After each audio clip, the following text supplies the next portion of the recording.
Welcome to episode 11 of Diet, Metabolism, and Health with Hunt Bobo, MD. We're out in one of my little gardens where I grow greens. I've already gotten a bushel or so of greens. They're mixed greens, collards, mustards.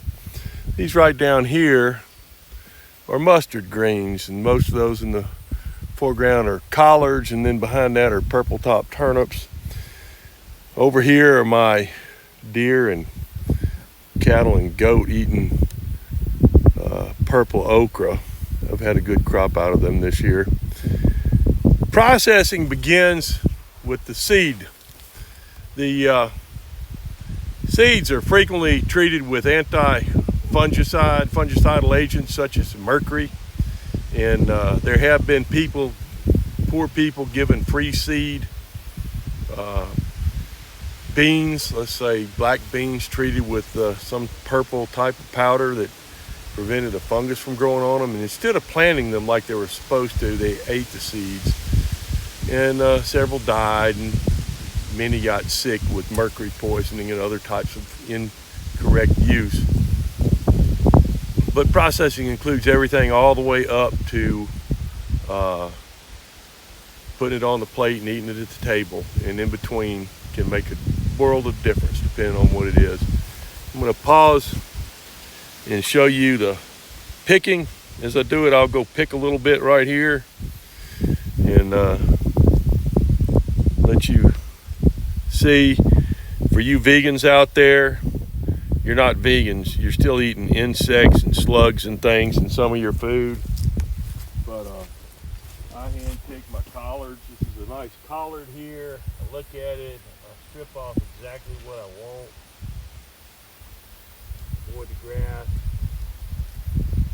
And put it into a sack.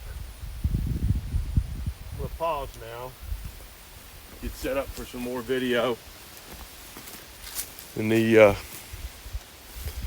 back of these little greens, I look and make sure that there are no bugs on them. I picked a bag full of mixed greens. Still got plenty of greens there to grow, and I'll cut the water on. Now I'm gonna dig the little bit of sweet potatoes I have out here. I've gotten a bushel of sweet potatoes already at other locations. And it's time, October 23rd, 2023, to try to dig up what I have out here, because it's not really gonna grow much more. I think these have been stunted by the drought, and we'll see if I get anything or not. So when you're processing food, washing's always a good idea. And clean it up, wash it up, there's nothing wrong with that. But when you go to adding a bunch of chemicals, a bunch of heat, you're asking for trouble. Now that doesn't mean that you don't need to use no heat or no chemical, because in certain instances they can be life-saving. The freshwater fish has parasites. You can get paragonymous lung flukes, and you need to cook your fish and your meat and pork. Ironically, the only person I've ever known that actually had trichinosis was the Jewish face. He wasn't even supposed to be eating pork, but he's the only one I know. All these sweet potatoes, they need to have the dirt washed off of them. And nothing wrong with that. I certainly would cook my pork high enough. It depends on your situation and your location. But starvation and illness has killed a lot more people than smoking and curing meat. Now, if you can get fresh food, that's what you need to eat. It's safer. But smoking and using sodium nitrites make sausage, preserve meat, to save more people than it's killed by preventing food poisoning and preventing starvation. So all this is economically driven. If you're starving to death, you need to have some kind of a source. There's a nice sweet potato. You need to wash that dirt off. That's processing. So all processing is not bad. Curing salt and smoked meats are not good for you because compared to eating fresh food, it causes cancer and can lead to methemaglobinemia that we talked about in like episode 3.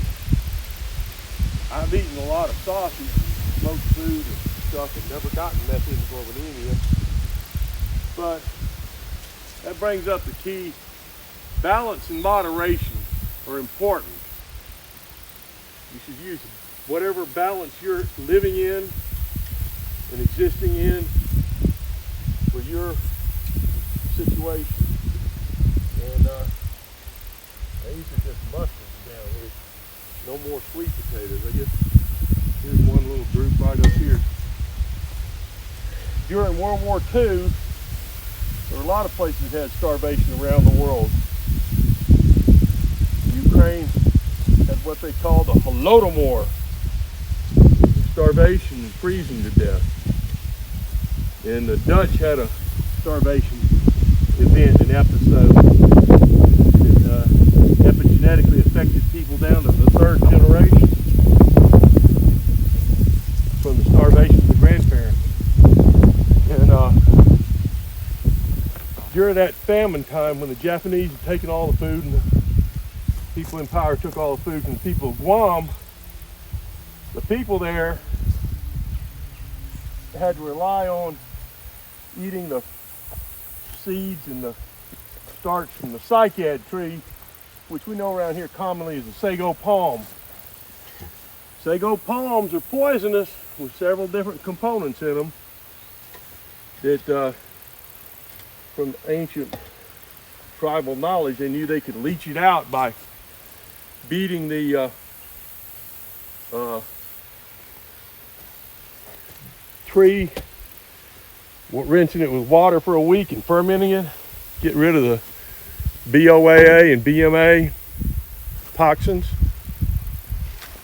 And during the World War II era when they were starving and living off that sago palm starch, a huge proportion of one little village in Guam developed lidocaine, which is an ALS-like syndrome or a Parkinson-like syndrome or a combination of the two. And it seems to probably be due to this BOAA. No one born after 1954 had it. It went away. It went from being an epidemic affecting at least 1 in 4 people in the village of Utama or something like that on Guam to no cases after 1964.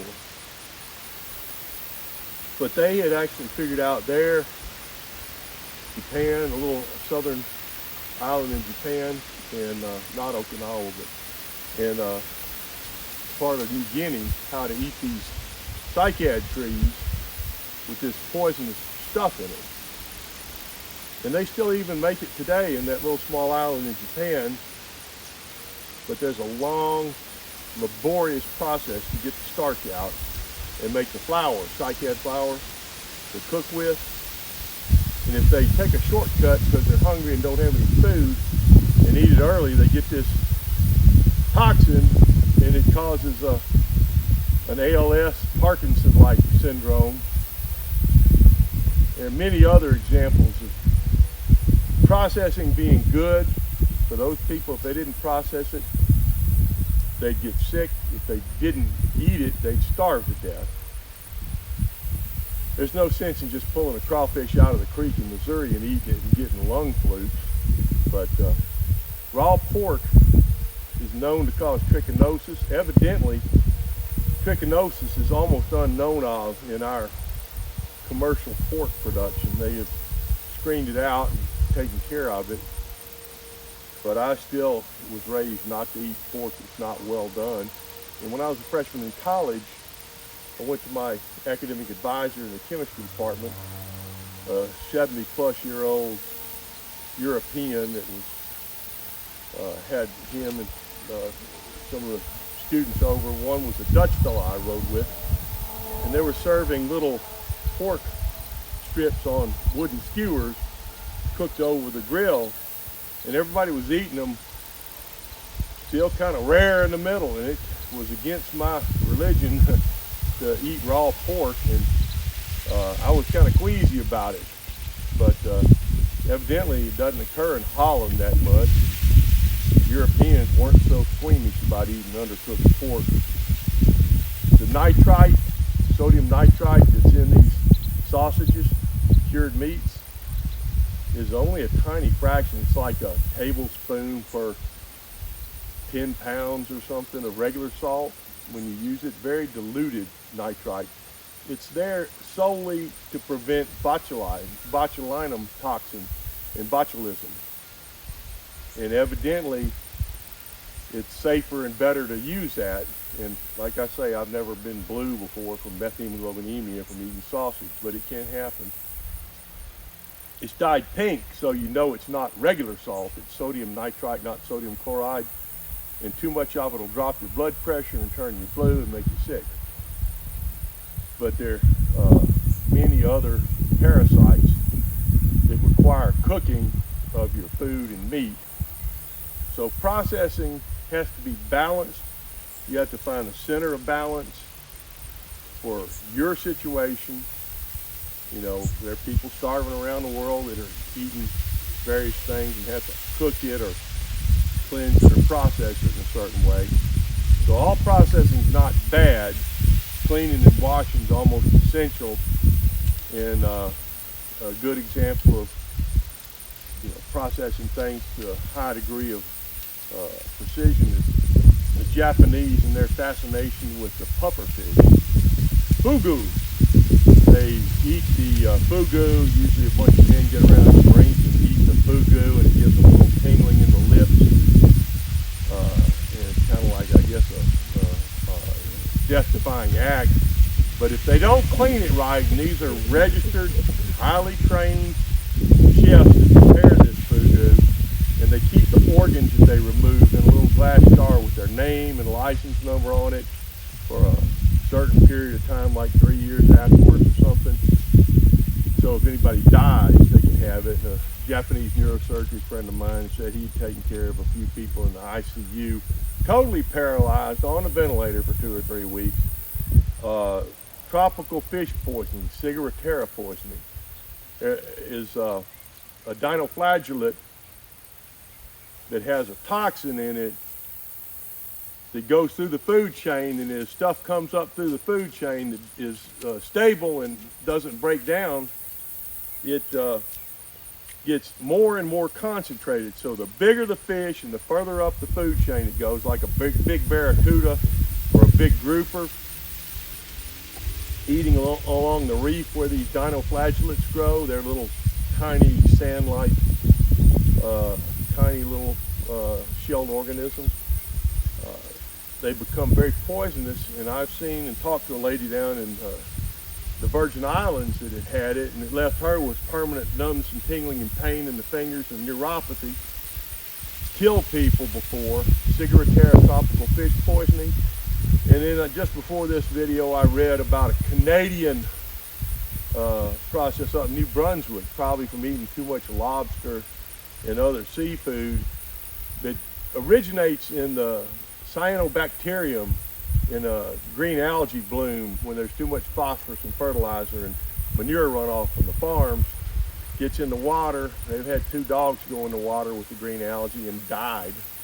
And 50 cases of severe neurologic damage, like Alzheimer's and Parkinson's rolled up into one. Frequently people all the way down to age 18 and on up in the 50s and 60s. But 50 people out of 900,000 people in New Brunswick, Canada, have had this mysterious neurologic illness that they think probably is from some toxin from a dinoflagellate. So you have to be very specific, and you should, as always, record any pertinent medical findings so you can share them with your doctor, and he can help you maintain your best health, and then share with your grandkids to pass the knowledge on. I think you should do this on archival paper, or even better, in some secure online database that you can give access to the family and the doctors to. Well, join me on the next episode of Metabolism, Diet, and Health.